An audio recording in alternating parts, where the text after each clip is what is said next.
Russia இஸ்லாத்திற்கு அந்நியப்பட்ட நாடு எல்லாம் கிடையாது. ரஷ்யாவை ஒட்டி இருக்கக்கூடியது நிறைய ரஷ்யாக்காரர்.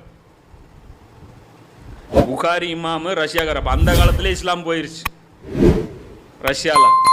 அப்போ நிறைய முஸ்லீம் இமாமுன்னு நினைக்கிறேன், அவரும் ரஷ்யான்னு நினைக்கிறேன், முஸ்லீம் இமாமும் ரஷ்யான்னு நினைக்கிறேன், சரியாக தெரியல. முஸ்லீம் இமாமா இல்லை திருமதி இமாமா, இந்த சிஹாய் சித்தாலா 2 இமாம் ரஷ்யாக்காரங்க.